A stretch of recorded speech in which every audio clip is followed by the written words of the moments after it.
전경련 산하 한국경제연구원이 현재 국회에 올라가 있는 이 법인세 인하 법안이 통과되면 내년 국내 총생산 GDP가 2.1% 증가할 것이란 보고서를 오늘 내놨습니다. 법인세를 깎아준 만큼 기업들이 투자할 것이고 이건 성장률로 이어질 것이란 흔히 말하는 낙수 효과입니다. 또 지난주 국정감사에서 추경호 경제부총리는 이 법인세 인하가 부자 감세가 아니다라는 근거로 KDI 이 한국개발연구원 발표 자료를 인용하기도 했는데 이 KDI는 법인세를 깎아주면 기업의 이익이 늘어나고 이는 주가 상승과 배당으로 이어지게 된다.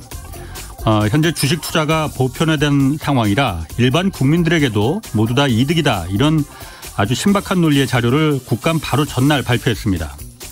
10대 재벌 그룹들이 순이익의 일부를 사내에 쌓아둔 유보금은 코로나로 다들 어려웠다는 지난해에도 188조 원이나 늘어났습니다. 지금 세금 때문에 돈이 없어서 투자를 안 하는 게 아닙니다. 기업은 돈이 된다 싶으면 달러 빚을 내서라도 투자합니다. 미국은 부유층과 대기업에 대한 증세를 추진 중이고 영국은 부자 감세를 추진하다 지금 경제 위기의 문턱에 와 있습니다. 지난달 윤석열 대통령이 유엔 총회 연설을 한 바로 그날 구테우스 유엔 사무총장은 코로나로 오히려 돈방석에 앉게 된 정유사 등 이 대기업들에게 횡재세를 부과해야 한다고 촉구한 바 있습니다. 네, 경제와 정의를 다잡는 홍반장, 저는 KBS 기자 홍사원입니다. 홍사원의 경제쇼 출발하겠습니다. 유튜브 오늘도 함께 갑시다.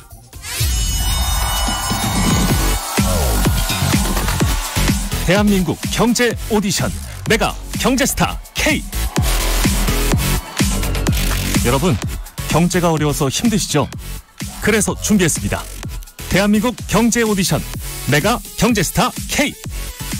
힘든 경제 상황을 이겨낸 감동 스토리, 우리 가정의 특별한 경제 공부법, 슬기로운 투자 아이디어, 경제와 관련된 이야기라면 모두 환영합니다.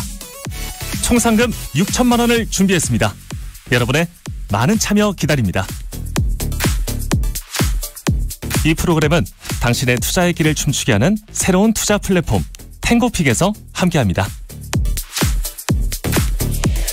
네, 내가 경제스타 K 12월 9일까지 사연 계속 받고 있습니다. 대상 2천만 원, 최우상 500만 원, 월장원 50만 원씩 상금 주어집니다. 사연은 홍사원의 경제쇼 홈페이지에 올려주시면 됩니다. 자, 오늘 경제쇼 오늘 주제는 세계화 이후 이 빈부격차, 불평등이 지금 세계 대부분 나라들의 해결해야 할 과제로 등장했습니다. 우리나라도 역시 마찬가지고요. 한국 경제의 불평등, 그 원인은 뭐고 또 대안, 이거 오늘 좀 자세히 분석해 보겠습니다. 주제가 아주 흥미롭습니다. 자, 최병천 신성장 경제연구소 소장 나오셨습니다. 안녕하세요. 예, 안녕하세요. 처음 뵙겠습니다. 예, 처음 뵙겠습니다. 자, 최 소장님은 제가 프로필을 잠깐 보니까 전임 문재인 정부에서 소득주도 성장 특위에서 활동하셨어요? 예, 맞습니다. 서울시장 정책보좌관도 하셨고 최근에 어쨌든 화제가 된 게 아는 분들은 아시겠지만 좋은 불평등이라는 책을 내줬더라고요. 예, 맞습니다. 좋은 불평등. 책 제목을 잘못 내신 거 아니에요? 불평등이 어떻게 좋을 수가 있어요? 책 제목이 잘못 낸 걸로 생각할 수 있는데요. 예. 실제로는 내용을 다 읽어보시면 예. 좋은 불평등이라는 말에 수긍을 하게 될 것입니다. 되게 그냥 간략하게 네. 왜 좋은 불평등이라는 건지 한번 좀 설명해 주시죠. 불평등은 좋은 원인으로 증가할 수도 있고 예. 나쁜 원인으로 증가할 수도 있거든요. 불평등은 이제 격차 그 자체가 불평등인데요. 예. 특히 경제학에서는 예. 소득과 고용이 증가하는 불평등. 예. 그거는 좋은 불평등으로 표현할 수 있고 소득과 고용이 증가하는 불평등. 예. 그리고 이제 소득과 고용이 증가하는 어떤 감소하는 불평등. 그러니까 격차는 이때. 그렇죠. 격차는 이때 소득과 고용이 같이 증가하는 건 그 불평등은 그래도 좋은. 그렇죠. 좋다기보다는 덜 나쁜 불평등이다 이렇게 표현할 수 있는 거예요? 근데 이제 그냥 좋은 거예요, 그거? 그게 실제로 한국 경제에서는 예. 그렇게 작동하는 경우가 매우 많더라. 예. 그러니까 어떤 가치관이라기보다 실제 데이터가 그렇더라라는 측면으로 볼 수 있습니다. 그럼 진짜 나쁜 불평등은 어떤 경우예요? 나쁜 불평등은 하층이 추락하는 불평등. 하층이 추락하는. 예. 하층 소득 대비 상층 소득의 격차가 불평등인데요. 예. 그러면 상층, 중층, 하층이 어떻게 움직이는지를 실은 세분화해서 볼 필요가 있습니다. 예. 보통 우리가 격차 그 자체만 얘기하는데 그러면 하층이 추락하는 불평등은 나쁜 불평등이죠. 당연하죠. 네. 근데 상층이 더 잘 돼서 발생하는 불평등이 있다는 거죠. 상층이 더 잘 돼서 네. 그 낙수 효과 아니에요. 낙수 효과죠. 조금 전에 오프닝에서 제가 그거 안 좋다고 말했는데. 저도 그거를 이제 낙수 효과가 네. 뭐 여러 가지 이제 주어 목적어를 좀 분명히 할 필요가 있는데. 아니 뭐 생각의 다양성은 여러 가지 우리 사회를 건강하게 만드는 거니까. 네네. 예, 말씀해 보십시오. 예. 낙수 효과가 이제 주어 목적어를 좀 분명히 할 수 있는데 예. 수출 제조업 대기업이 수출이 잘 되면 예. 그게 경제에 좋은 거냐 서민들에게 좋은 거냐라는 예. 질문을 이제 던질 필요가 있는데 예. 완전히 무관하다. 예. 그럼 낙수 효과가 없는 거고 예. 상층 소득이 수출로 100 정도를 버는데 예. 중하층이 똑같은 100은 아니라 하더라도 예. 90, 80, 70, 60, 50 언저리가 올라간다. 예. 그러면 그건 낙수 효과가 있는 걸로 볼 수 있는 거죠. 실제로는 예. 있다라고 볼 수 있습니다. 네. 그럼 지금 한국은 불평등하다고는 하잖아요, 지금. 네. 불평등이 없다고 말하면은 그건 좀 잘못된 걸 것 같고. 네. 어떤 불평등입니까? 그러면 좋은 불평등입니까? 나쁜 불평등입니까? 덜 나쁜 불평등입니까? 상중하를 좀 구분해서 볼 필요가 있다는 얘기를 먼저 드리고 싶은데요. 예. 대체로 한국 경제 30년사를 좀 보면 예. 상층은 대체로 수출과 연동된 좋은 불평등의 성격이 강했고 예. 하층은 고령화와 연동된 나쁜 불평등의 성격이 강했다라고 볼 수 있습니다. 예. 다시 말해서 예. 수출이 잘 되면 불평등이 커지고 예. 수출이 작살나면 불평등이 줄어들었습니다. 반복적으로. 거꾸로 된 거 아니에요? 수출 잘 되면 오히려 불평등이 늘어났어요? 네. 왜? 이제 자초지종을 얘기할 수가 있는데요. 예. 우리나라 수출을 주로 담당하는 분들이 이제 글로벌 제조업 대기업들이잖아요. 그렇죠. 예. 예를 들어서 삼성전자 같은 데로 네. 이제 비유를 하면요. 예. 삼성전자의 임금 체계가 되게 재밌습니다. 네. 이건희 회장님이 삼성전자에 상여금 체계를 도입했는데 상여금이 이제 성과급이잖아요. 예. 그래서 뭐 분기별로 주는 것도 있고 뭐 이제 연봉으로 주는 것도 있고 예, 예. 그래서 이제 1년 전체 성과나 개인 단위로 주는 것도 있고 팀 단위로 주는 것도 있고 예, 예. 그런데 삼성전자의 성과의 핵심은 수출이거든요. 예. 그렇죠. 그래서 기본급이 만약에 6천만 원, 7천만 원, 8천만 원이 그래도 예. 그거에 버금가는 게 상여금으로 막 생길 때가 있어요. 예, 맞습니다. 예. 그래서 사실상 그 삼성전자의 임금 체계는 특히 상여금 체계는 예. 수출 연동형 상여금 체계로 봐야 돼요. 예. 그래서 예. 수출이 잘 되면 상여금이 대폭 늘어나고 예. 수출이 안 좋아지면 이제 상여금이 확 줄어드는 건데. 당연하죠. 예. 근데 그분들이 이제 제조업 대기업에 종사하시는 분들이 보통 상위 10% 20%에 있는 분들이 많거든요. 삼성전자 직원. 삼성이 대한민국 리딩 기업 역할에서 예. 대부분의 제조업 그러니까 대기업들이 대기업들. 비슷한 임금 체계를 가지고 있습니다. 뭐 당연합니다. 그거는. 예. 그러니까 다들 대기업 들어가고 싶어 하는 거죠. 그러니까요. 예. 그래서 수출이 잘 되면 같이 예. 그분들의 상여금이 팡 하고 뛰면서 예. 올라가는데 그러면 격차는 커지는 거죠.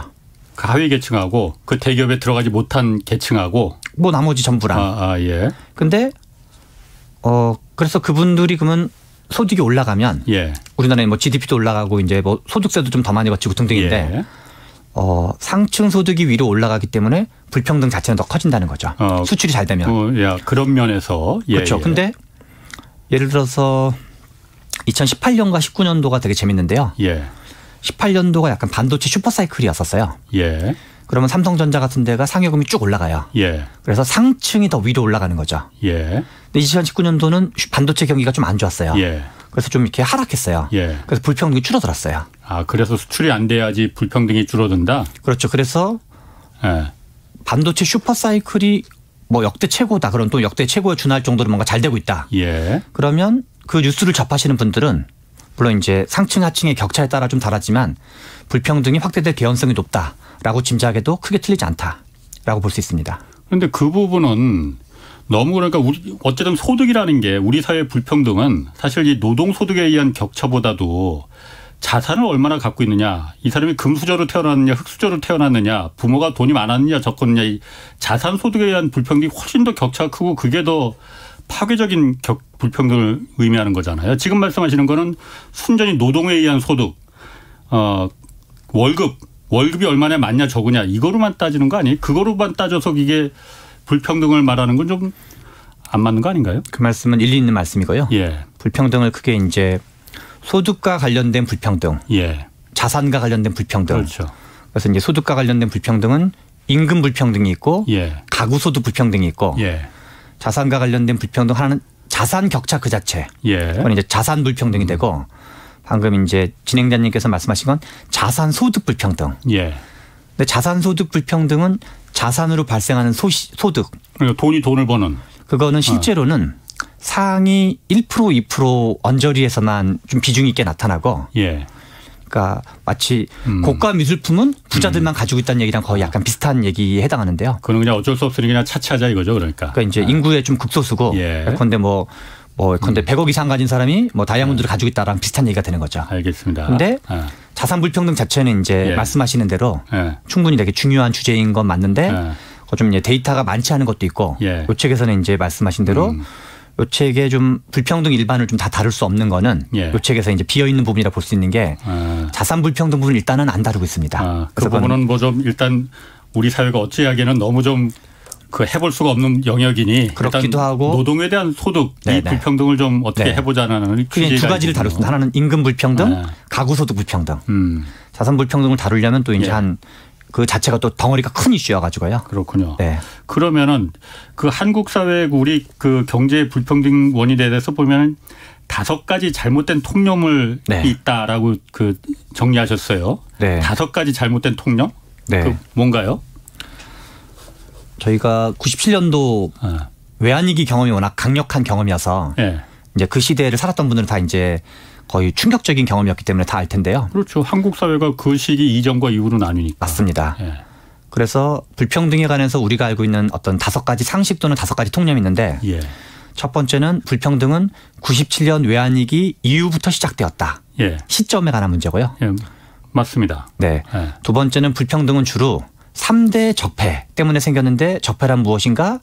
재벌, 신자유주의, 비정규직 때문에 불평등이 확대되었다. 라는 주장이 이제 불평등의 원인으로 주장하는 게 있고요.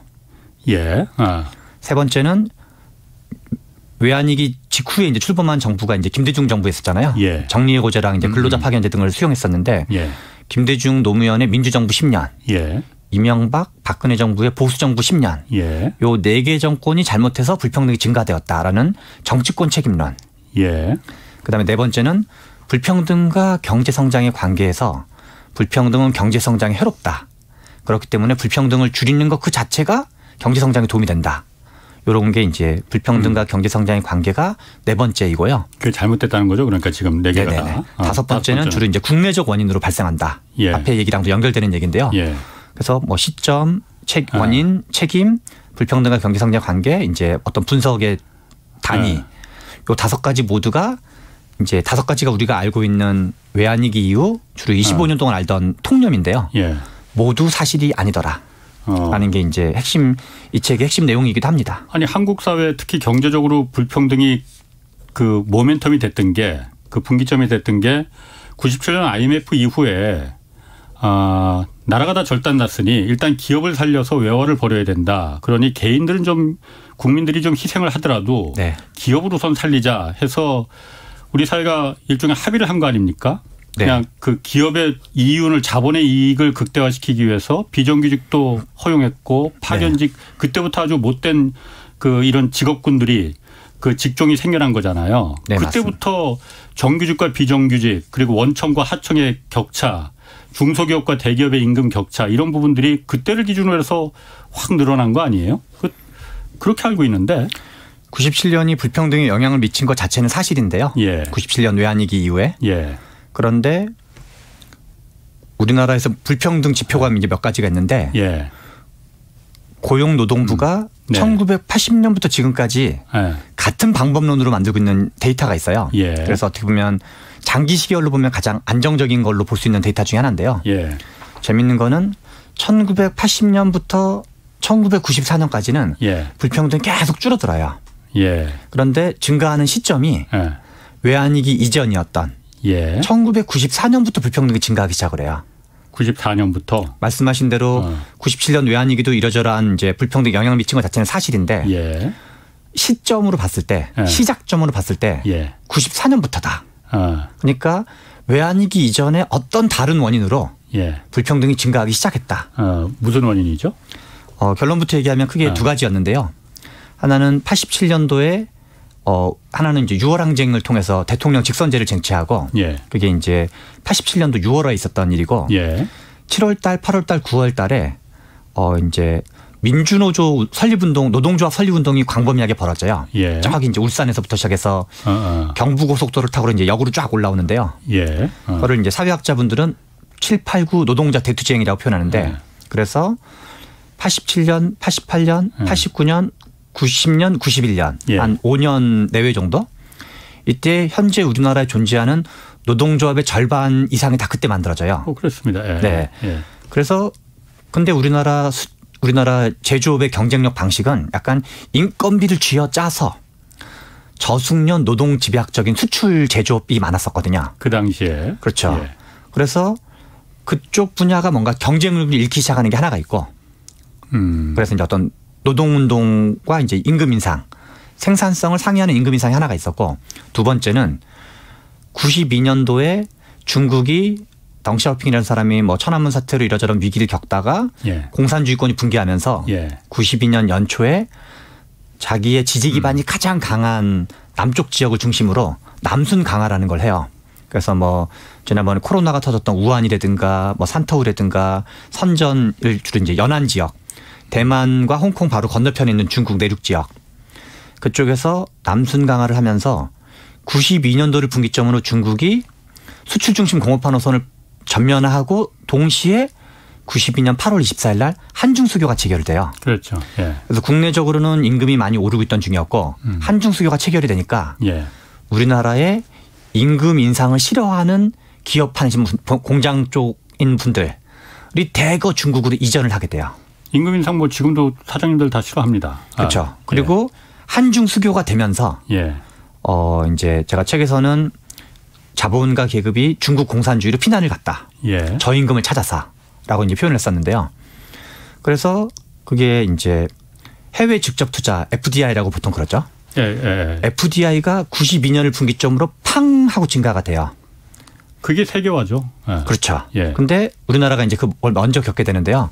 그래서 당시에 97년 외환위기 이전에 부산의 신발 산업, 예. 대구의 섬유 산업, 예. 뭐 가죽, 합판, 목재 산업, 다시 말해서 저기술, 노동 집약적 수출 제조업에 종사하는 분들이 외환위기 이전에 이미 한 40% 이상 일자리를 잃게 됩니다.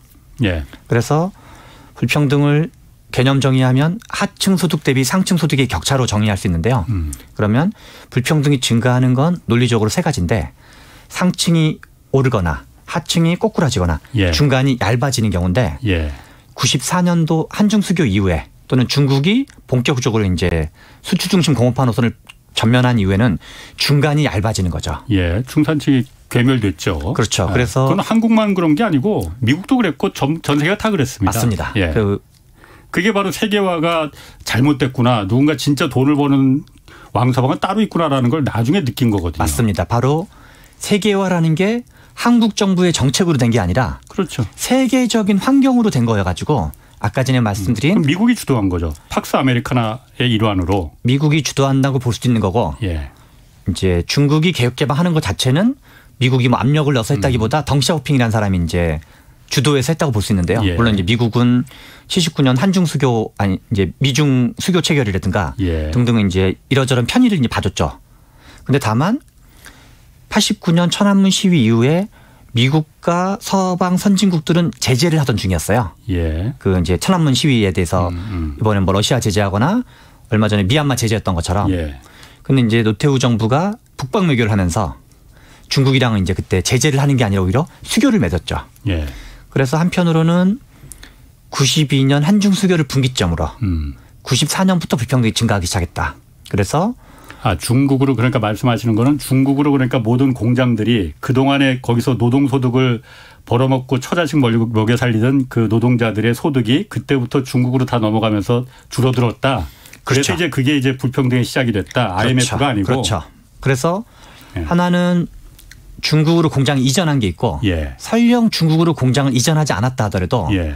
우리나라가 1,000원 정도에 팔고 있던 거를 그 상대적으로 이제 우리나라가 전체 국제경제 시장에서는 가성비가 좋은 편이었거든요. 예. 근데 갑자기 중국이 우리가 1,000원에 파는 걸 품질이 좀 떨어진 걸 200원에 팔기 시작한 거거든요. 예. 가성비에서 이제 그러니까 아까 말씀드린 것처럼 부산의 신발 산업, 예. 이제 대구의 섬유 산업 같은 이 뭔가 인건비 경쟁으로 뭔가 그동안 국제적인 국제 시장에서 예. 하던 분야가 초토화가 되는 거죠. 그렇죠. 예, 예. 근데 우리나라가 당시에 이제 그 90년대 중반에 예. 전체 제조업 일자리가 한 30% 정도 됐어요. 예. 우리나라 총 100 중에서.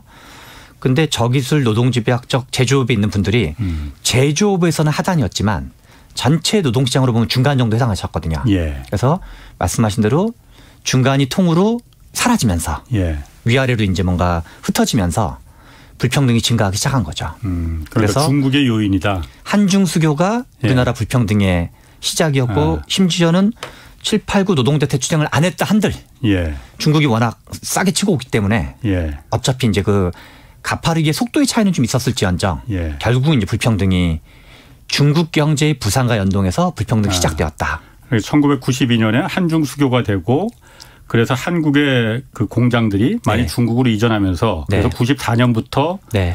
한국의 일자리가 없어지니 중간지대 일자리가 사라진 거죠. 중간 그 중산층 계급이 네. 중산층이 그래서 이제 얇아졌다. 맞습니다. 근데 그건 사실 우리나라만 그런 게 아니고 미국이 네. 더 심했거든요. 네. 그래서 월가를 점령하라 운동도 네. 사실은 그래서 중국을 통한 중국뿐만이 아니고 네. 미국 주도의 그 팍스 아메리카나 정치 그 소비에트 연방 구소련이 무너지면서 네. 그 전까지는 제3세계나 심지어는 공산권에 미국의 자본이 들어가서 공장을 세운다는 거는 이건 상상도 못하는 일이었거든요. 맞습니다. 그런데 그때부터는 그게 가능해진 거잖아요. 네. 미국의 자본이 들어가서 최적의 가성비를 낼 수 있는 상품을 싼 물건을 폴란드의 공장에서 헝가리의 공장에서 베트남, 중국의 공장에서 생산할 수 있게끔 네. 그게 바로 세계화잖아요. 물건을 싸게 만들어 줄 수 있는 맞습니다. 월마트에 맞습니다. 싼 물건을 예전에 10분의 1 가격에 공급할 수 있는. 그래서 그건 한국뿐만이 아니고 미국뿐만 전세 거의 모든 나라의 중산층을 얇게 만드는 그 동인이 된 거거든요. 중국은. 네. 그게 한국의 불평등하고 한국의 불평등만이라는 거는 좀 납득이 잘 안 가는데. 한국의 불평등만이라고 표현한 건 아니고 예. 방금 진행자님께서 말씀하신 게 세계화 때문이라는 표현을 쓰셨는데 예. 재벌 신자유주의 비정규직 때문에 불평등이 증가한 게 아니라 예. 세계화 때문에 불평등이 증가했다는 거죠. 그렇죠. 예. 그러니까 다른 전 얘기라는 세계가. 거죠. 예. 그리고 또 하나 재밌는 거는 중국이 WTO 가입을 하는 게 2001년 12월 11일이에요. 네. 그래서 그 전까지는 예. 우리나라가 이제 94년부터 불평등이 증가됐다고 제가 표현을 했는데 그때까지는 미국 제조업 일자리가 늘어나고 있었어요. 예. 그런데 미국 제조업 일자리는 언제부터 줄어드냐면 우리나라가 92년 한중수교를 체결했는데 중국이 WTO를 가입하는 게 2001년이어서 예. 미국의 제조업 일자리는 실은 2001년부터 한 7, 8년 동안에 1,800만 개 제조업 일자리가 예. 700만 개가 사라져요. 예. 그래서 시차가 있었다. 그래서 미국 경제를 주로 이제 많이 보신 분들은 예. 중국 경제 영향은 2000년대 이후에 있었는데 그러니까 한국 경제랑 연결을 못 시키는 분들도 많이 있었던 거죠. 예. 근데 한국은 약 한 10년 전에 예. 한중수교를 92년에 체결했기 때문에 많은 선진국 특히 미국 경제 독일도 비슷한데요. 제조업 기반 경제들은 그런 나라들은 2000년대 이후에 겪었던 거를 90년대 초중반부터 겪게 된 거죠. 그런데 그거는 그냥 제가 이제 얕은 지식으로 봤을 때는 네. 미국의 제조업과 한국의 제조업은 그 당시에는 같지 않았어요. 종류가. 물론이죠. 한국의 제조업은 말씀하신 대로 신발, 옷까지 지금의 과거 얼마 전에 중국이 생산했던 그런 산업이었었고 미국의 제조업은 그런 건 아니었거든요. 그렇기 네. 때문에 그 당시에 그런 산업이 미국의 공장들이 중국에 들어가는 거는 한참 더 시차를 두고 갈 수밖에 없었던 거 아닌가요? 아니죠. 저희가 이제 기술 수준을 편의상 4개로 나눠서 저기술, 중기술, 고기술, 첨단 기술로 이렇게 4등급으로 나눈다고 치면요. 실제로 이제 경제 발전 과정은 기술의 상향 이동과도 연결된다는 걸 잘 아실 텐데 90년대는 이제 신발이나 섬유처럼 이런 이제 노동 집약적인 데를 주로 했었고 그리고 이제 중국이 2000년대 이후로는 PC 조립 같은 게 대표적인 건데 중기술 영역을 이제 많이 했죠. 근데 그리고 90년대는 주로 이제 어떤 그 저렴한 인건비였다라면 중국이 WTO 가입을 한 이후에 계속 이제 중국이 90년대 이후부터 경제 성장률 10%를 상회했기 때문에 미국의 자본이 장기적으로 내다보면서 미국이나 독일 같은 데가 예. 시장 개척 관점에서 이제 공장을 많이 이전했죠. 그렇군요. 네. 그러면은 그 중국 때문에 뭐 한국도 그렇고 전 세계가 이렇게 불평등이 심화가 됐다라는 부분 제가 그 100% 공감하거든요. 네네. 그럼 지금 어쨌든 그 세계화가 네. 그 깨지는 시점이잖아요. 네. 뭐 여러 가지가 있지만 지금 뭐 러시아 전쟁이 그 결정적인 역할을 했고 세계화는 이제 무덤 속으로 들어간다고 하잖아요. 네. 그러면은 앞으로는 세계가 더 그 한국 경제도 그렇고 네. 불평등한 사회에서 평등한 사회로 이제 가게 되는 겁니까 그러면은? 재밌는 질문인데요. 제가 책에서 한국 경제 불평등의 30년, 40년의 시기열을 보여주면서 예. 고용노동부 데이터인데요. 예. 재밌는 건 방금 진행자님께서 말씀하신 것처럼 예. 2015년을 최정점으로 예. 최근까지 불평등이 임금 불평등 기준으로 줄어들고 있어요. 그리고 임금 불평등은 전체 가구 소득의 약 70% 가까이 차지하거든요. 임금 소득이. 그래서 이제 그게 가장 큰 요인으로 볼 수 있는데 원래도. 그럼 2015년부터 최근까지 불평등이 왜 줄어드냐라는 거에는 방금 말씀하신 대로 중국 경제 영향이 있는데 시진핑이 2012년, 13년에 이제 주석직을 하고 당군 정을 다 받게 되면서 그리고 이제 2008년부터 8년, 9년, 10년, 11년, 12년에 미국의 금융위기와 유럽의 재정위기를 다 지켜본 다음에 중국 공산당에서 2014년도에 신창타이라는 걸 발표를 해요. 영어로 New Normal. 그리고 이제 한자로는 신상태. 그리고 발음으로 치면 이제 신창타이인데요. 중국판 New Normal 정책인 거죠. 근데 그중에 여러 가지가 있는데 그중에 산업 구조를 고도화하고 그다음에 뭐 제조 2025도 그때 나오고 그렇죠. 1대1로도 그때 나오고 동시에 이제 중간재를 국산화하는 걸 하게 돼요. 그리고 이제 무역 의존도를 줄이고 중국이 중간재를 국산화했더니 우리나라 수출이 대중 수출이 급감을 하게 돼요. 충돌을 했죠. 그래서 그렇죠. 그래서 대중 수출이 급감을 하면서 중국의 중간재 국산화를 하니까 대중 수출이 급감을 하면서 부산, 울산, 경남 지역의 제조업이 어려움을 겪게 되고 우리나라 왜냐하면 중국에 수출하던 걸 못하게 되니까 그리고 동시에 부산, 울산, 경남 지역에 질 좋은 청년 일자리도 많이 사라지게 돼요. 그래서 그때부터 수도권으로 올라오는 친구들도 더 많아져요. 동시에 불평등이 최근까지 줄어들고 있어요. 우리나라 불평등이. 더 늘어나는 거지 어떻게 줄어드는 거예요? 그러니까 수출이 안 돼서 그 상층이었거든요. 수출 쪽에 계신 분들이 소득의 상층에 해당하거든요. 아, 그쪽 공장에서 일하던 분들이 제조업, 대기업 분들이 우리나라에 중간재를 생산하던 그 근로자들이 그렇죠. 상층이었는데 일자리를 잃게 됐다. 수출량이 줄어드니까. 그러니까 상층이 줄어들어서 불평등이 상층 줄어들었다? 소득이 줄어들어서. 하층 말씀하시죠. 그래서 이제 하층, 중층, 상층이 있으면 주로 이제 우리나라의 상층 쪽 분들이 전체 수출의 거의 한 80% 이상은 대기업 쪽 분들이거든요. 우리나라에서. 이분들이 중국에 수출을 하면서 그동안 많이 이제 어떤 소득을 많이 늘렸는데 요 상층에 있는 분들이 소득이 점점 소득 증가율이 줄어드니까 옛날에는 뭐 1년 지나면 200만 원, 뭐 300만 원 더 벌었는데 점점점 이제 그게 캐파가 늘어나긴 하지만 조금씩 하는 거죠. 한 뭐 100만 원, 70만 원, 80만 원 이렇게 이런 식으로 뭐 80만 원, 60만 원, 50만 원 그러면서 불평등이 줄어들고 있는 거죠. 그래서 실제로 방금 말씀하신 것처럼 그럼 불평등이 줄어드는 게 아니고 그냥 다 같이 망하는 거 아니에요, 그냥? 근데 불평등이라는 개념 자체가 격차 그 자체거든요. 그러니까 격차는 줄고 있는 거라는 거죠. 그래서 2015년 이후에 한국의 임금 불평등이 축소되고 있는 거는 나쁜 평등의 양상을 보이고 있는 거죠. 나쁜 평등. 네, 실제로. 그래서 한국은 90년대 이후에는 중국이 경제 성장률이 2001년 세계무역기구 WTO 가입한 이후에 중국이 한 10년 동안 연평균 경제 성장률이 약 12%. 그리고 중국의 수출 증가율이 연평균 25%. 중국에 대한 한국의 수출 증가율이 연평균 30%였어요. 어마어마한 거죠. 그래서 노무현 대통령이 집권하던 게 2003년 2월부터였는데 노무현 정부 때 불평등이 많이 증가했어요, 실제로. 근데 그것도 중국 때문이었던 거죠. 대중 수출이 급증하면서 노무현 대통령이 뭔가 정책을 잘못해서라기보다 기초 노령연금도 하고 뭐 이것저것 했지만 상층이 수출이 대박을 치면서 쭉쭉쭉쭉 위로 올라가서 격차 그 자체는 더 커졌다는 거죠. 불평등이 커졌다. 대신 그 반대급부로 예. 우리나라가 일본 경제를 따라잡게 된 거죠. 예. 일본은 좀 정체돼 있고 우리나라는 소득이 상당히 더 높았기 때문에 예. 그런 식으로 90년대 이후의 양상을 돌이켜보면 약 한 30년 약간 안 되는 기간 동안 한국 경제는 상층이 수출을 대박쳐서 불평등이 증가했던 좋은 불평등의 성격이 강했고 상층의 경우에는 그리고 2015년 이후에는 나쁜 평등의 양상을 보이고 있다. 그래서 좋은 불평등의 시대가 가고 예. 나쁜 평등의 시대가 다가오고 있다라고 표현할 수 있다라고 생각을 합니다.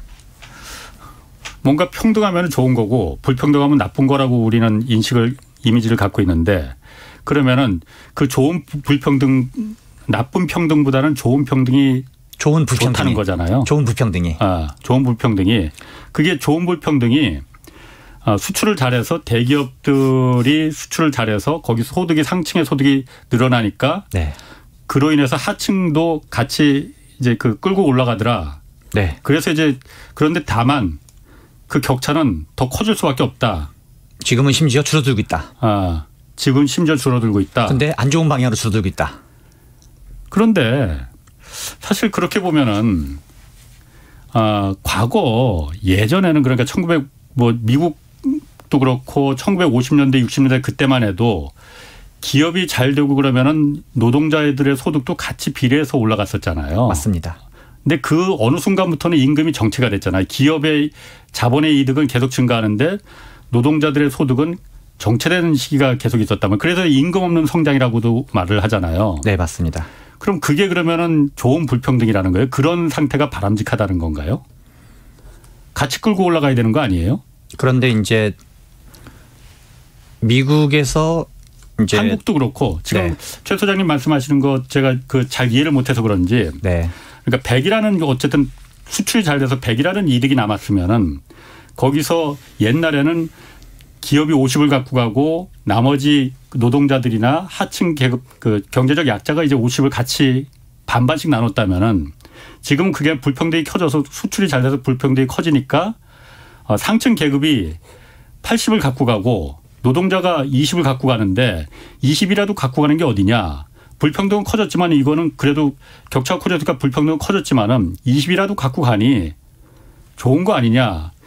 이렇게 제가 이해가 되거든요. 그게 좋은 겁니까? 두 가지를 이제 볼 필요가 있는데요. 예.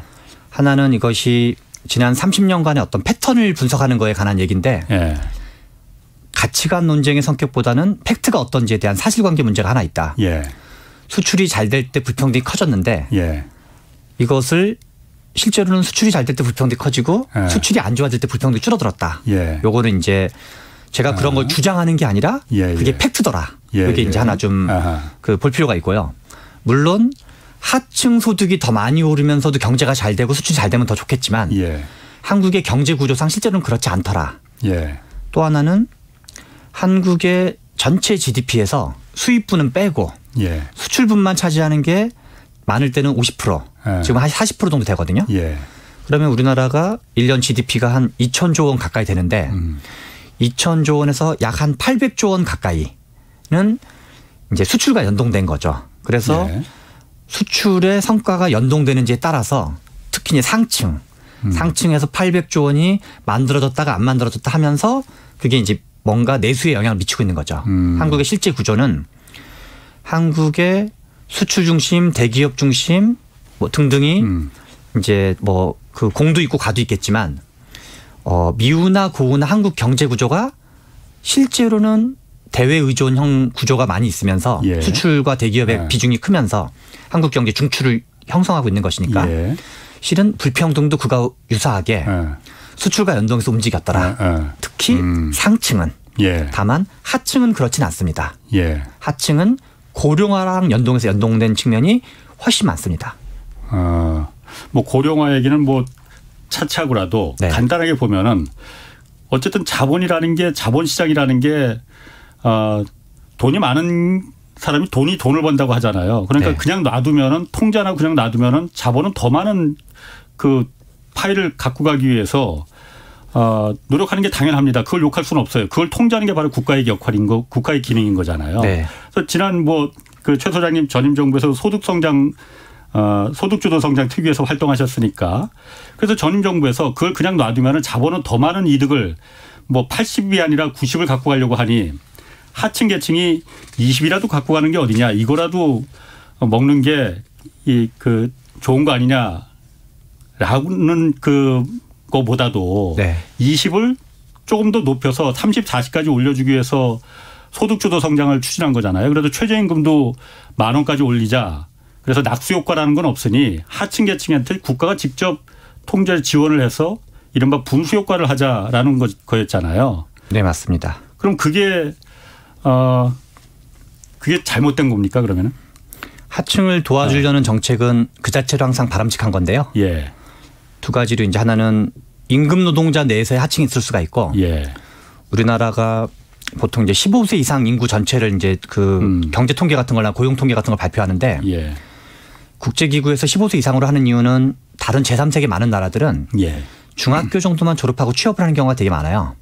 근데 한국은 이제 대학 진학률도 되게 높은 나라고 이제 예. 고졸도 되게 높기 때문에 우리나라는 20세 이상으로 이제 실제로는 취업 활동을 하고 있다고 봐야 되는데. 그렇죠. 그래서 제3세계와 비교할 수는. 그렇죠. 예. 그래서 제가 이제 그걸 가지고 다시 분모를 좀 재조정해서 예. 20세 이상을 전체 성인 인구로 놓고 예. 취업자 구조를 정리해 보면 20세 이상 전체 성인 인구 중에서 약 60% 살짝 넘는 비율이 취업 상태고, 예. 그러니까 6대4 정도, 취업이 40%, 미취업이 한 40% 정도 돼요. 아니, 예. 60%, 40%. 그러면 임금 편의상 이제 자영업자가 없다고 가정을 하고, 예. 임금 노동자 중에 저임금, 중임금, 고임금이 있다고 치면 예. 이분들은 아무튼 60% 안에 들어가시는 분들이에요.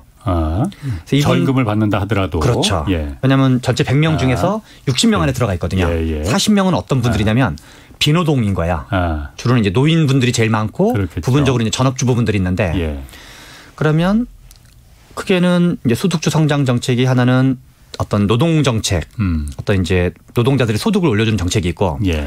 또 하나는 복지 정책이 있는데 복지 정책은 여전히 순기능이 더 많았다고 봐야 되고 예. 치매 국가 책임제나 건강보험 보장성을 확대하거나 비급여를 급여화하거나 예. 아니면 이제 고용보험에서 약간 이제 사각지대 있는 분들의 어떤 그거를 좀 넓히는 방향으로 예. 이런 거는 정책도 바람직했고 순기능도 많았는데 노동 정책 중에서는 이제 약간 순기능과 역기능이 엇갈렸던 게 있는데 그 중에 특히 최저임금 만원 부분. 예. 최저임금 만원 부분은 2018년도와 2019년도에 2020년까지 만원을 달성하겠다는 거였는데 예. 우리나라 경제 성장률이 2, 3% 정도 보통 되거든요. 예. 근데 2020년까지 만원을 달성하려면 연평균 15.7%를 연속으로 계속 3년 연속으로 올려야 돼요. 성장률이? 최저임금 상승률을. 상률이. 예. 그러면 그 GDP와 소비자 물가 상승률, GDP와 소비자 물가 상승률의 합계, 보통 이제 경상 성장률과 비슷한데 그것에 2018년과 19년에 2개년도에 국한해서 보면 약 4.5배 정도를 올렸어요. 예. 합계의 4.5배를 최저임금을 올린 거죠. 숫자가 많이 나오니까 좀 헷갈리긴 하는데. 예. 그러니까 뭐 나머지 다 이제 까먹고 이제 다 그런가 보다 하고 아무튼 성장률 물가 상승률 합계보다 4.5배 정도로 최저임금을 올렸다. 그러니까 이게 4.5배 정도로 올리고도 부작용이 정말 없으면 다른 나라도 이제 했거나 아니면 지금이라도 따라야 되는 거죠. 그런데 그럼 당연히 이제 실은 이게 당연히 부작용이 생기죠. 너무 많이 이제 그래서 최저임금 인상 자체가 나쁜 건 아닌데 적정한 최저임금 인상은 바람직한 정책이고 불평등 축소시키는 효과가 있는데 그게 그러니까 좋은 불평등을 좋은 평등으로 가고자 하는 정책이었던 거잖아요. 그렇죠. 근데 그게 가장 이상적인 거 아닌가요? 부작용이 없으면 이상적이죠. 부작용이 없으면. 부작용이 없으면 이상적이고 근데 보통은 이제 경제 성장률과 물가 상승률의 바운더리에서 움직이는 게 합리적인 건데 너무 많이 4.5배씩 올리니까 고용이 뭔가 쇼크가 발생을 한 거고 그러면서 이제 일종의 이제 그 어떤 고용 일자리가 상대적으로 확 이제 그 증가하던 양이 확 줄어든 거죠.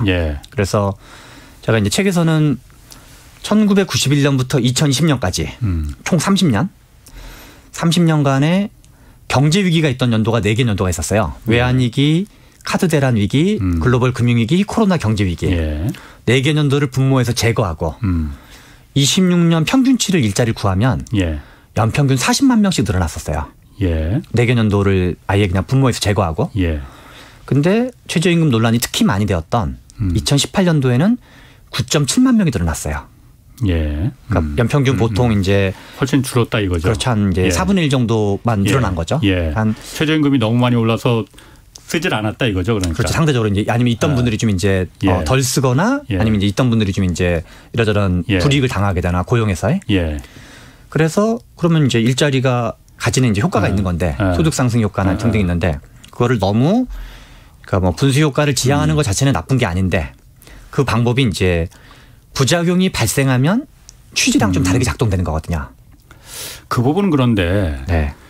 제가 처음에 문재인 정부 소득주도 성장은 제가 봐도 실패했습니다. 네. 근데 실패했던 이유가 성공할 수 있었는데 실패했던 이유가 최저임금을 갖다 10,000원을 올리는 거 아까 말씀하신 대로 4.5배 너무 급격하게 올린다라고 뭐 그 수치는 뭐 그럴 수 있을 것 같아요. 그런데 어쨌든 생활임금이라는 거는 그 정도 올려줘야만이 이 사람들이 결혼하고 장가가고 시집가고 애 낳고 생활할 수 있는 임금이 될 수 있다 해서 그렇게 우리 사회가 판단한 거잖아요. 당연히 그렇게 올리면은 최저임금을 받는 사람은 경제적 최약자지만은 주는 사장님도 최약자거든요. 삼성전자 대기업 직원에서 현대자동차 대기업 정규직 직원에서 최저임금 받는 사람 단 한 명도 없습니다. KBS 역시 마찬가지로 정규직 직원 중에서 최저임금 받는 사람 한 명도 없습니다. 최저임금은 현대자동차, 삼성전자의 2차, 3차, 4차 하청업체 직원들이거든요. 그 하청업체 사장님들 역시 마찬가지로 최약자입니다. 최저임금을 올려줄 때 그 하청업체 사장님들 또 편의점 사장님들 치킨집 사장님들이 줄 수 있는 여력을 같이 저는 만들어주는 정책을 문재인 정부에서 펼 줄 알았거든요. 그거는 뒷짐지고 눈 감고 있더라고요. 그러니 당연히 반발이 나올 수밖에 없죠. 하청업체들이 대기업들한테 납품할 때 납품 단가를 정당하게 받아서 지금도 납품 단가 연동제 계속 문제가 나오잖아요. 30년째 제가 KBS 기자로 입사한 30년째 이 뉴스가 나오고 있습니다. 최저 이득을 보장을 받지 못하니까는 임금을 최저임금보다 더 주고 싶어도 올려주고 싶어도 자기 직원들 못 올려주는 거잖아요. 치킨집 사장님들이 알바생들 최저임금이 몇백 원 올라가는 거 그것 때문에 망하겠습니까? 문을 닫겠습니까? 그거 아니잖아요. 정말 말도 안 되는 임대료와 착취적인 프랜차이즈 계약 또 뭐 카드 수수료 뭐 이런 그런 것 때문에 정말 망하는 거지. 그런 걸 저는 국가가 당연히 최저임금 올려준다니까 그런 것도 같이 손 보겠구나. 당연히 그렇게 생각했거든요. 이 부분은 정말 뒷짐지고 눈 감고 있더라고요. 정부가. 그러니까 실패했다고 저는 보거든요. 그게 이제 한꺼번에 여러 가지 얘기를 동시다발로 따다다닥 해주셨는데요. 그래서 이제 뭐 얘기가 여러 가지가 있을 수 있는데 우리나라가 OECD 국가와 비교할 때 OECD 국가가 보통 한 37개 국가 정도 되는데 그리고 3분의 2가 유럽연합 국가들인데 그 나라와 비교할 때도 유독 저임금 노동자 비율과 저부가가치 서비스업 비중이 엄청 많아요. 아하. 다시 말해서 말씀하신 여러 가지 뭐 불공정 문제나 이런 문제도 있겠지만 우리나라의 하층 저소득 노동자가 많은 가장 주요한 이유는 저부가가치 서비스업이 많기 때문에 그래요. 그러니까 임금 깎아서 이문을 남기는.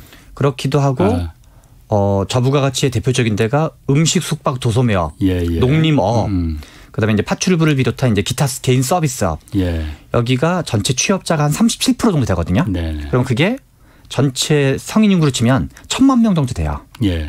그리고 이분들의 공통점 뭐냐면 소규모 사업장들이에요. 한 5인에서 12인 사업장. 그러면 실제로는 말씀하신 대로 삼성전자나 현대차나 등등 대기업에서 비정규직을 쓰더라도 연봉이 4천, 5천, 6천 정도 되거든요. 근데 요 영세한 식당 아주머니 같은 분들 이분들이 정규직을 한들 뭐 대기업의 제조업에 있는 비정규직 연봉보다 그냥 조그만 식당 아주머니가 하면 정규직을 하든 안 하든 처지가 좀 어려운 거거든요. 왜냐하면 생산성과 연동된 부가가치 자체가 낮은 사업장이 많은 거죠. 그건 또 뭐 그 자체로 여러 가지 이유가 있을 텐데 여러 가지 또 약간 우리나라가 유럽의 역사와 좀 달라서 이런 쪽들에 대한 약간 온정주의적 정책이 많았거든요. 그래서 실제로는 저희가 모든 국민들이 생활임금을 받으면 좋은데 그리고 그런 거를 장기적으로 정책을 지향해야 되는데 한날 아주 짧은 기간에 1,000만 명의 저부가가치 사업장 있는데 야 너네 5년 안에 중부가 같이 고부가 같이 만들어줄게. 일정한 정도 먹고 사는 거 아무 걱정 없이 만들어줄게. 라는 거는 마음은 아름답지만 조금 더 이제 여러 가지 구조까지를 들여다보면서. 그래서 망한 겁니다. 그렇죠. 그런데 예. 그거는 이제 어떤 이런 큰 틀로는 부가가치 상향에 대한 정책, 기업 규모의 어떤 사이즈를 키우는 거에 대한 어떤 점진적 지원 정책, 또는 이제 뭐 지나치게 온정주의 정책에 대한 신중한 접근, 이런 것들이 되지 않으면 본의 아니게 영세 소상공인을 너무 많이 이제 물론 그 효과적으로 지원해 주는 경우가 비효율적으로 지원을 했는데 자칫하면 규모의 비경제를 장려하는 효과를 낼 수 있고 그게 동시에 같은 말의 다른 표현이 저임금 노동자 활성화 정책이 될 수 있는 거죠. 그렇군요. 알겠습니다. 이거 뭐 유튜브 댓글에 게스트 모셔놓고 제가 너무 말이 많다고 말 좀 줄이겠습니다. 쓸데없이 아는 게 많아갖고 그냥. 자, 그러면은 그 최 소장님, 불평등을 축소시키는 좋은 방법 또 나쁜 방법 있다고 쓰셨어요, 책에. 맞습니다. 뭡니까? 이제 불평등이 그냥 상층과 하층이 있다고 쳤을 경우 화살표가 위로 올라가는 거. 상층이 화살표가 위로 올라가는 거. 이건 불평등 확대가 좋은 경우. 대표적인 건 뭐냐? 대기업의 수출 증대. 그리고 불평등 축소가 좋은 경우. 하층에 있는 분들이 화살표가 위로 올라가는 경우. 그게 가장 이상적이죠. 그렇죠. 근데 그거는 대부분 어르신들과 관련된 게 많아요. 그래서 김대중 정부가 국민기초생활보장법을 도입하거나 옛날에 노무현 대통령 시절에 박근혜 당대표가 제안하고 유시민 복지부 장관과 노무현 대통령 수용해서 했던 게 기초노령연금 9만 원. 그리고 박근혜 씨가 대통령이 된 다음에는 기초연금으로 20만 원을 상향했고 그리고 문재인 대통령을 30만 원으로 올렸어요. 그거는 이제 하층에 있는 분들 소득이 올라갔기 때문에 그거는 이제 좋은 평등인 거죠. 하층이 화살표 짝대기가 위로 올라가니까. 뭐 그런 거랑 그다음에 경제 성장률과 물가 상승률과 비슷한 수준으로 최저임금을 올리는 거. 그것도 이제 그 좋은 평등으로 볼 수 있고 화살표가 위로 올라가니까. 그다음에 이제 화살표가 밑으로 떨어지는 거. 하층이 화살표가 밑으로 떨어지는 건 좀 나쁜 불평등이고. 그리고 이제 상층이 밑으로 꼬꾸라지는 거. 그게 이제 나쁜 평등인데 가장 대표적인 거는 수출 제조업 대기업의 수출이 어려워지는 거. 지금 상황이네. 그렇죠. 대중 수출 급감 또는 이제 글로벌 디커플링이 되면서 물론 이제 시장과 지금 글로벌 디커플링은 대중 디커플링은 실은 한국의 이익이 되는 측면도 있는데요. 이 수출 문제와 좀 별개로. 그래서 이제 이런 경우 또는 이제 우리 최고임금법 같은 걸 도입해서 민간 CEO의 임금을 30배로 제한하거나 그러면 탈진 고양이법 뭐 이런 거. 그렇죠. 그런 걸 하면 이제 지금 제가 책에서는 담았는데 삼성전자 임원의 평균 급여가 최저임금의 비율과 배율로 치면 약 290배 정도 돼요. 그 정도 될 겁니다 아마. 그러면 이제 실은 제가 이제 책에서는 삼성전자 몰락 촉진법이자 시진핑 미소 촉진법이라고 표현을 했는데요. 취지는 좋은 취지일지 모르지만 한국 경제의 구조를 종합적으로 봤을 때 위에를 임금을 그렇게 팍 깎으면 이제 인재 유출 촉진법 비슷하게 될 수 있는 거죠. 그래서 상층도 위로 올라가도록 도와주고 다만 하층은 더 위로 올라가도록 도와주자. 이런 식의 접근이 좀 바람직하다라고 볼 수 있는 거죠. 그러니까 그 부분은 저도 100% 동의하는데.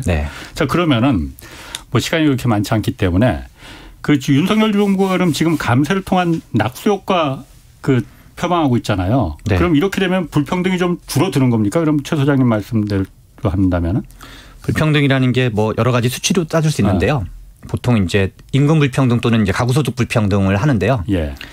감세를 하면은 실제로 뭐 어마어마하게 트럼프가 했던 것처럼 절반 가까운 법인세 감사를 하지는 않는 이상 지금 이제 살짝 뭐 그 하는 거는 실제로는 말씀하신 앞에 정경련과 KEIDI 저도 그것도 보긴 했는데 별 효과는 없다고 봐야 된다. 약간 그냥 뭐 본인 지지층한테 어필하는 정도로 봐야 되고 그렇기 때문에 시간 됐는데 낙수 효과도 별로 이제 없다고 봐야 된다. 그렇군요. 알겠습니다.